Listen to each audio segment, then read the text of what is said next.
Anna Walshe was a 39-year-old real estate executive living in Massachusetts. She was born in Serbia and immigrated to the United States to build a better life. Anna was known for her drive, professionalism, and infectious energy. She worked as a regional general manager for a high-end real estate firm in Washington, D.C., frequently traveling between there and her home in Cohasset, Massachusetts, where she lived with her husband, Brian Walshe, and their 3 young children. Brian Walshe had a more complicated past. He was under house arrest and awaiting sentencing for a federal fraud conviction related to the sale of fake Andy Warhol paintings. Despite this, Anna supported him and often spoke positively about their life together. Those close to her, however, began noticing tension and unease in her tone in the weeks leading up to her disappearance.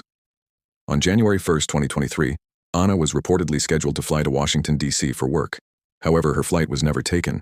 Her employer became concerned when she failed to show up for meetings and did not respond to calls or messages. On January 4th, her company reported her missing to authorities.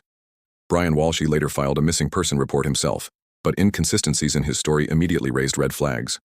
Brian claimed Anna had left early on New Year's Day in a rideshare to catch her flight.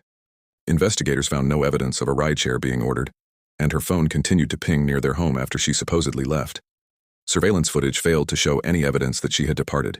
The police executed a search warrant at the couple's home. They found a broken knife in the basement and bloodstains. As they reviewed Brian's recent activities, they uncovered disturbing internet searches made from his son's iPad.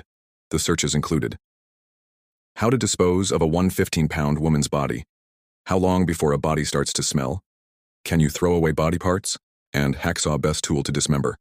These searches were made on January 1st, the same day Anna was last seen.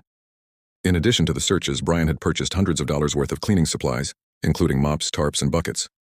Investigators retrieved surveillance footage showing him disposing of trash bags in multiple dumpsters across several towns. When these dumpsters were traced and searched, they recovered blood-stained items, personal belongings of Anna, and tools consistent with dismemberment. Prosecutors charged Brian Walshe with murder on January 18, 2023. They alleged that he killed Anna in the early hours of New Year's Day, then dismembered her and attempted to cover up the crime by disposing of the remains and misleading authorities. His motive, prosecutors argued, stemmed from financial pressures and Anna's intent to leave him. Anna had reportedly contacted friends about her concerns for her safety and had even contacted an attorney to begin divorce proceedings. As the investigation continued, more evidence surfaced, including additional internet searches and eyewitness accounts of his behavior at local dumpsters. Despite a widespread search, Anna's body has never been fully recovered, making the case more difficult. However, the overwhelming forensic and digital evidence supported the murder charges. Brian Walshe has pleaded not guilty to all charges. His trial is pending as of 2025.